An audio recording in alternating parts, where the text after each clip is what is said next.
Hi, what is up guys, Ashbfc, and in this video I'm going to take a look at some of my all-time favourite violent video games. See, I love violent video games, always have, always will do. But sadly it's now a proven fact that video game violence is the sole cause of all the world's major problems.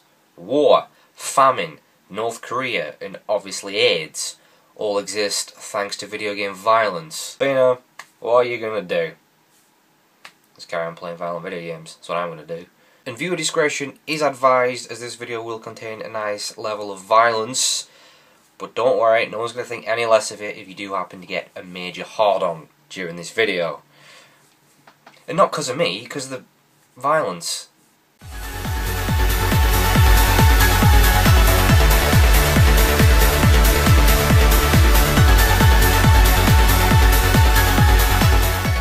Okay, so first up is a game. Sure, it's old, graphics look dated.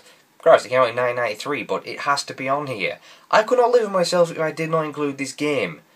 Well, that's not true, I could live with myself, but if I did miss it, I'd probably just take a cold shower and dwell on it for about a week to a month, but, you know, whatever. Yeah, it was the first-person shooter I ever played, and the first violent video game I ever played. It's the one and only Doom. Oh, that's ruined it a bit, hasn't it? Trying to build it up there.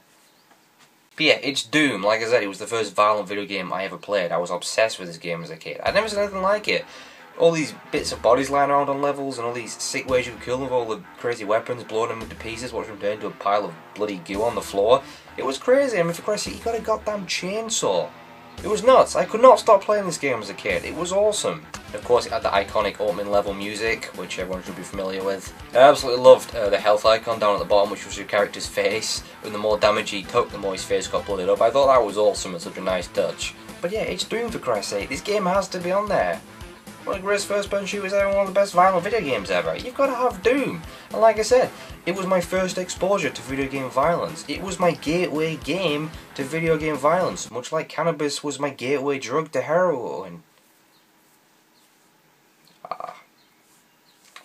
You know, I'm sure kids nowadays will look at this game and be like, "Oh, that game sucks, it's lame graphics." You're lame, you little shit. But anyway, that was Doom. And next up, it's another oldie again, but still an absolute classic. And again, much like Doom, it's one of the first violent video games I ever played. It's the one and only.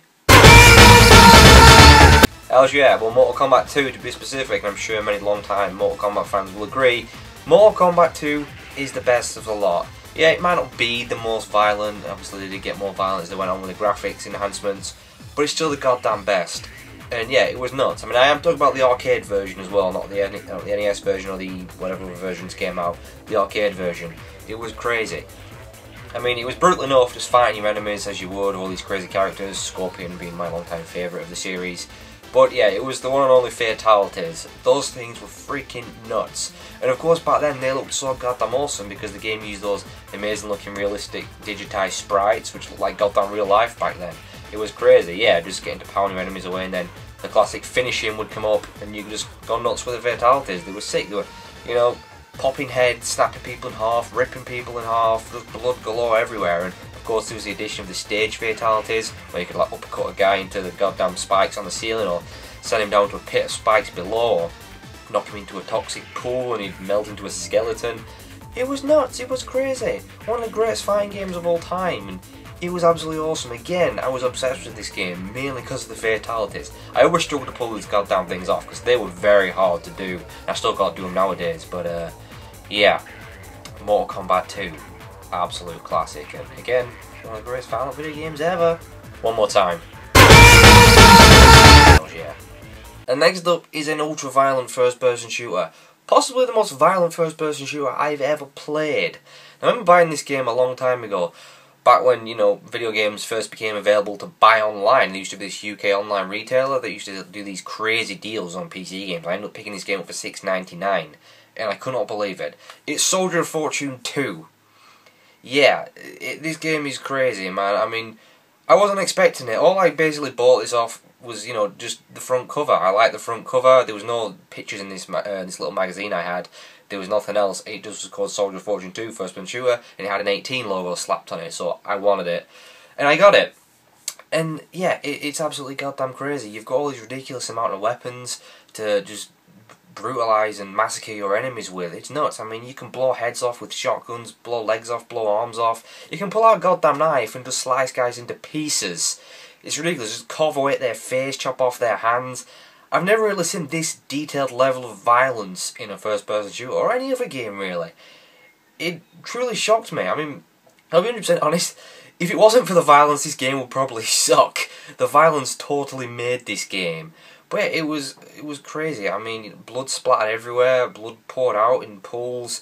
There's all these sick, crazy, powerful weapons that could do serious damage, and explosive weapons that would just blow your enemies to pieces. One of my all-time favourite things to do was to find a room full of enemies, open a door, throw in a grenade, shut the door, hear the explosion, hear the blood splatters go everywhere, open the door and see what you've done, because it was unbelievable. There'd be blood and bits of guts, and they had these photorealistic looking like chunks of body parts, and it looked awesome. Blood just everywhere.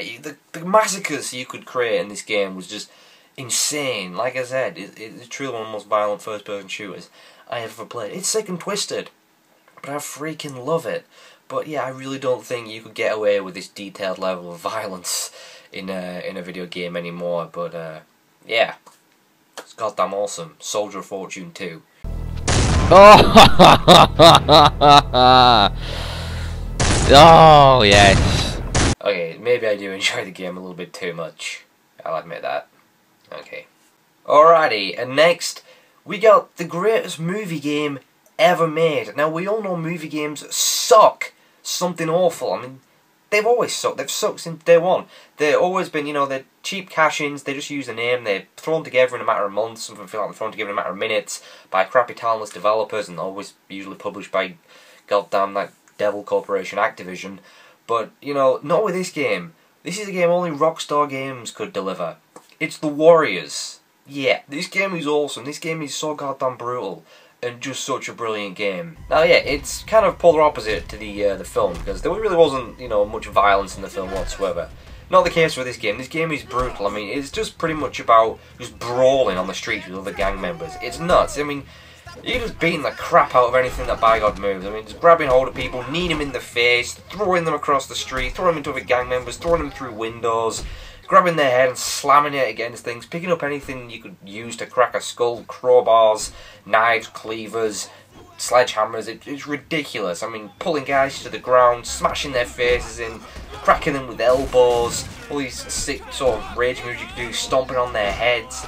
It was just crazy, absolute chaos with this game. It was nuts. I just loved how all your gang members used to get just covered in blood and bruises and stuff. It was just brutal, and then just, oh my god, I freaking love this game. Again, only really something Rockstar Games could deliver, and like I said, it's truly the greatest movie game of all time. And how I'd love to see a HD remake, or just a remake in general of this game, would be freaking awesome. Or a Warriors 2, I don't know how you do it, but I'm sure Rockstar could figure it out, right? Goddamn Warriors, awesome. And on to the next, which is the most violent first-person shooter I have ever played.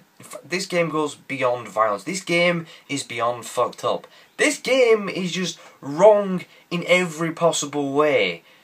I mean, God, this game just totally shocked me. I mean, this game was a complete surprise. I mean, at school, one of my brother's friends just gave him this disc and like told him to play this game, because my brother wasn't much of a gamer. He just sort of gave it to me, and it's like, hey, someone wants me to play this game, you play. And it was just a day, I think it might have actually been a pirated copy, because I don't think it was released in the UK at that time. Or whatever, I'm not entirely sure. But yeah, it just said Postal 2 on it, so I was like, what the hell is this? Is it playing as a goddamn postman? Yeah, how wrong was I? I popped this thing in, installed it on the computer, and I honestly didn't know what to do. It was crazy. I mean, you basically live a life in the week of the postal dude, and you've got to go by day, and he's got a list to do, and like, you might just have to go to the shop and get some milk. There's also another objective where you have to go and piss on your dad's grave. Yeah, but you can just go friggin' postal, that's where the name comes from. You can just go nuts and massacre an entire town. It's ridiculous. You can just crack someone's head off with a shovel, you can kick their lifeless body around. I mean, for Christ's sake, you can piss. You can piss in people's faces and make them puke. You can set people on fire. You have a can of gasoline. You can douse people with the gas, throw a match on them, watch them burn alive. You know, if you're feeling generous, maybe piss to put them out. Or you can, you know, piss on people you've already killed, or set people on fire you've already killed, and look at their burnt, crispy bodies, blow people up with explosive weapons. It's nuts, seriously. I mean, you can kill police officers. It's crazy. And I mean, I almost felt bad the first time I massacred an entire town. Almost. Keyword there, almost. I didn't quite. But you can just look at the damage you've caused and how much, you know, carnage you've created of all these dead bodies everywhere. It's nuts. And of course, the ultimate weapon in the game is a diseased cowhead. Yes, a diseased cowhead. What you can do is throw this at people, they will become infected, and they will proceed to puke blood. It's quite sick, and hell, maybe you can even piss on them while they're puking blood to get some sick in there as well. Seriously, this game is just nuts. I mean, you might want to go check out my Bloody Sunday episode on this for a more detailed look, if you can stomach it, but there will never, ever, ever be a video game as fucked up as this ever again. How this got past the censors, I do not know, but it did. But yeah, truly the most fucked up game I have ever played in my entire life, and I love it. It's Postal 2. Alright, and finally, we say the best till last. My all-time favourite violent video game. Want to take a guess at what it could be? I'll give you a clue. No? Another one? Of course, it's freaking Manhunt. Hell yeah. Oh my god, I freaking love this game. Does that make me a sick and twisted person?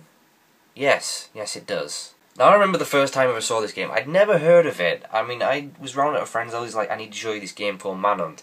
He whipped it in, and I saw him kill a guy with a plastic bag. He put a plastic bag over a guy's head, smashed him in the face a few times, and broke his neck. And yeah, I instantly had a hard on, and I had to buy this game, and my god, it's not just one of my favourite violent video games of all time, it's one of my favourite games of all time. I mean, it's this goddamn game and its sequel that's got me all my subscribers, I mean, for Christ's sake. It's just freaking nuts. I mean, that's basically all the game is. It just boils down to killing gang members in various different ways with all sorts of different weapons, ranging from your goddamn fists, to plastic bags, to hammers, to baseball bats, to razor wire, to nightsticks, to crowbars, to friggin' machetes. Yes, you can hack heads off with a goddamn machete. It's absolutely nuts. It's sick and twisted. It's one of the most controversial video games of all time, because, I mean, it's been banned in so many places. It was taken off the shelf here in the UK. It appeared in the news a whole bunch of times. It was blamed for some friggin' idiot psychopath killing the friends. You know how it goes. But yeah, I mean, Manhunt, it's just friggin' awesome. I just love its dark, twisted, gritty setting, how it was basically just a snuff film. And you know, it's the legends at Rockstar Games that brought us this game again. The best when it comes to video game violence. Now, I know Manhunt 2 was more violent than the game, but of course the actual official release version was censored, which was a lot of shit. But even still, I still think Manhunt 1's the best, because, you know, I don't think 2 was as shocking, because we kind of already knew what was coming up. It did play very similar, and I think Manhunt 1 had more of an impact, and I just preferred a lot of the gang members, particularly the legendary Smilers. So yeah, Manhunt 1 is my favourite. And of course, we all want to see it, but it's never going to happen. Manhunt 3 is not going to happen, I'm telling you now. After all the controversy from Manhunt 1 and 2, Manhunt 1 getting banned, 2 never even making it past the censors at first, I mean, for Christ's sake. Some stupid pricks told Rockstar for all the time and effort they put into the goddamn game, you're not releasing that, it's too violent, which is an absolute load of shite. And we're being told, as full-grown adults, what we can and can't play. What's too freaking violent? Well, I say fuck those guys. Seriously. And yeah, I mean, you know, it would have ended up costing Rockstar money in the end, and there's no way they'd get a third. Because if they did do a third, you know, they'd do it in current generation graphics or whatever next generation graphics is bringing us. And no chance it would make it onto the shelves. And it'd have to be censored as hell. And I know Rockstar wouldn't want to do that. It just wouldn't be a good business move, as much as we'd all want to see it. And I'm sure Rockstar want to do it. I know they would, but it's just not a good business move. And it sucks. It sucks that we will never see a Manhunt 3. But we can always dream, right? And hell, let's just be grateful we got Manhunt 1 and 2, right? So, yeah. That's Manhunt. Goddamn freaking awesome, man. But yeah, what better way to end this video than a good old snuff montage of executions, courtesy of Manhunt itself. Thanks for watching, guys, and I'll see you next time. Enjoy the violence. Okay, are you ready? Camera, action.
Crash. I made you!